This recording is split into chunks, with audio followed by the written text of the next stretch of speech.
Hi, Sarah. Thank you for taking the time to talk to us today. Yes. Hi, I'm excited. I'm super excited to be here. And then I'm really excited to be part of the event coming up. Yes, you're going to be one of the keynote speakers at the DCS this year.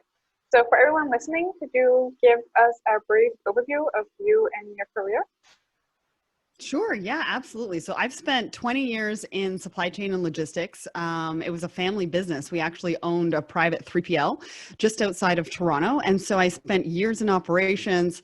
I spent years in sales. And then I ended off that career as director of sales and marketing, and really didn't like what was out there for me to be able to tell my brand story. And so I thought, well, hey, if other people can do a podcast, why can't I? And I started the podcast, and it's kind of grown from there into a media company.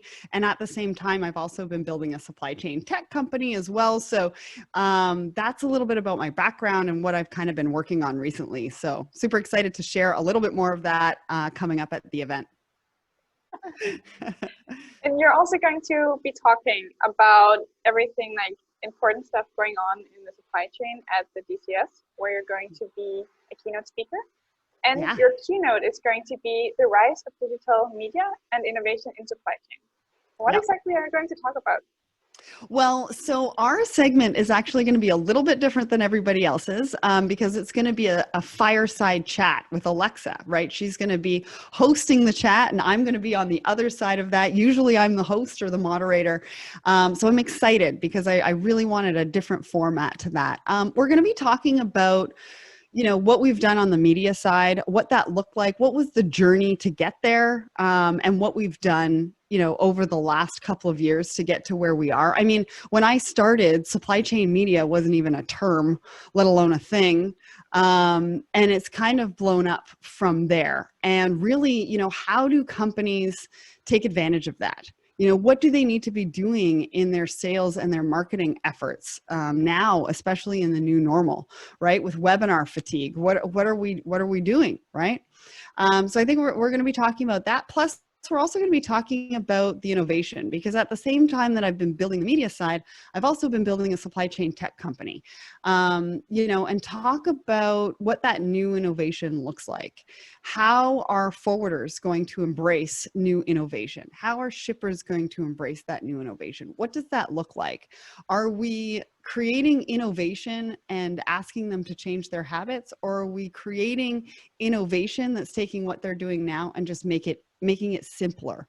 How do we do that? What does that look like? And what does that mean for the future of your audience and the people that are going to be at the conference?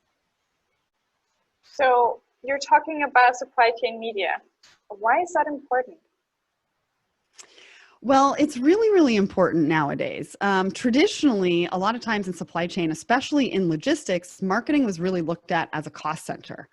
And now, obviously, with, and I keep saying this term, new normal, I don't know what else to call it, but we're not going back to conferences anytime soon. So how are you getting your story out? How are you letting people in the industry know, A, that you exist, B, what you do, and see exactly how you can help them? The only way right now really to do that is through media, right? And that's through virtual conferences. That's through podcasts. That's through new content strategies that are incorporating all sorts of different content mediums, right? Like the written word in blog, audio in podcast, video.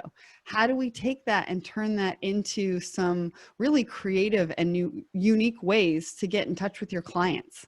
And because the traditional way of doing sales has really gone out the window, and we don't know how long that's going to be. What would you say that people can learn from your keynote? Yeah, I think, people are really going to be able to take away some tangible ways to talk about your brand. Really get your brand out there. I know a lot of times it's about lead gen, but we also need to focus on brand awareness as well. And how do you do that? What content mediums are you looking at? How do you take a look at marketing as an investment center rather than a cost center. And then also, how do you work with startups? Where do you find the new innovation? What does that mean for your company? How can you move forward in a marketing sense as well as in a technology sense so that you're really being able to take advantage of what's happening in the market and keeping on top of things? We're also going to talk about how important it is to really have a presence on especially LinkedIn, because it's really, really important, especially now that, like I said, traditional way of doing sales is out the window. So what does that look like moving forward? And how can you take advantage of the platforms that are out there? So you're talking a lot about the supply chain media, and you seem very enthusiastic. Why are you excited to talk about that? Because I think, coming from the logistics industry and being in the logistics industry as long as I have, it's very traditional. There's been, I remember having conversations, why do we need a website? Why do we need social media? Social media doesn't do anything for us. Well, if it's used in the right way, it is. And again, with the fact that we cannot be going back to in-person conferences anytime soon, it is super, super important for companies to get behind their marketing and media strategy and looking at it from an investment standpoint, not a cost center. And that I'm really, really passionate about, because there's so many great opportunities and so many things that companies can be doing in the marketing and the media space to really get their brand presence out there, that I want to help with that. And you said you started in a family business. Is that what did. drew you into it? Like it was a family thing, or were you actually interested in? Well, so they would talk about logistics at the dinner table all the time. So I do tell everybody that supply chain is kind of in my blood, because it was kind of ingrained in me at a very, very young age. And I went into the family business very young, working summers and different things like that. And so I don't know if it was, something I was born with, but I definitely got into it and started becoming passionate the more and more I worked in it. So with all these years in the industry, what would you say have been your most memorable experience? Wow, there are so many. I think that, I was very, very lucky because I got to really travel a lot with my job. And so just the places that I've been able to travel to and experience, a lot of the times when I was going to travel for work, I would also tack on some time for personal travel as well. So I could go around and really, take a look at the different places that I was given the opportunity to go to. So that really, there was a lot of memories there. One of the places I went to was Auckland, New Zealand. And to make the most of it, I ended up going to Brisbane first, and then I did, the business in Auckland. And then I actually stayed with a high school friend because they moved to Auckland after high school, and I was able to spend another 10 days there. So I really made the most of the experiences that I was given. And so I would say that would really be the most memorable experiences, is just the places I got to see and travel and all the people I got to meet. I mean, this industry is about people, and the people in supply chain are amazing. And so those two together were really some of my most memorable experiences. And you talk about making the most out of your experiences. If you could go back and talk to yourself more than 20 years ago, what would be your advice to yourself?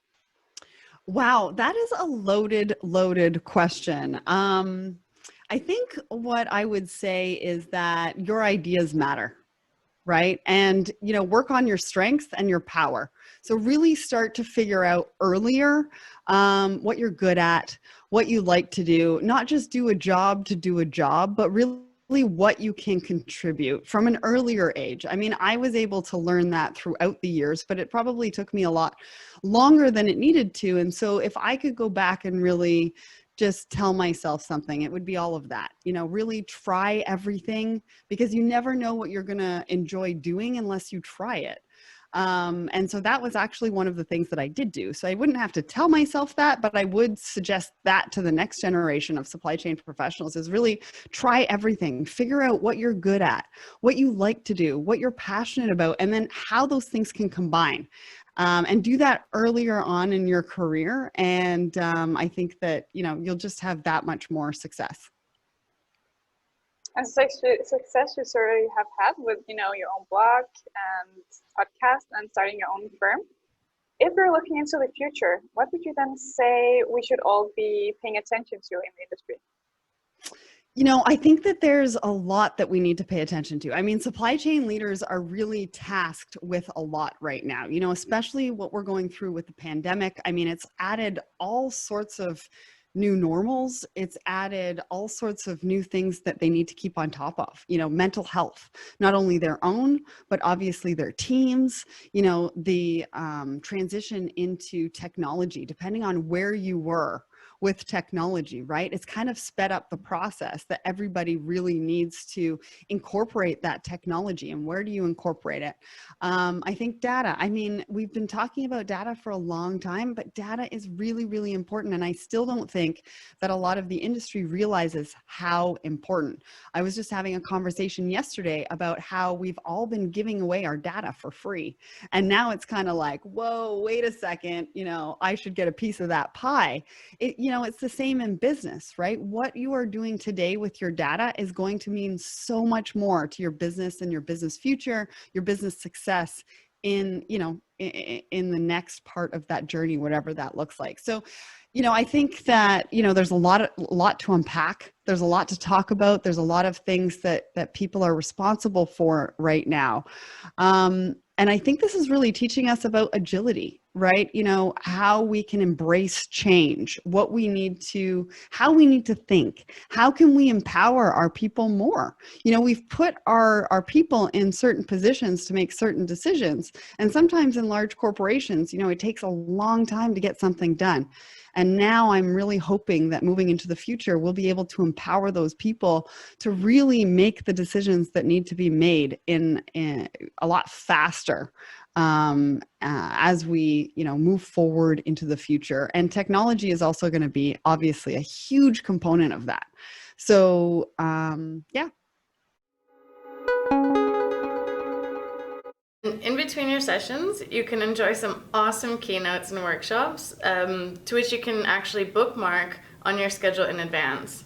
And the event is open for 24 hours to accommodate everyone all over the world.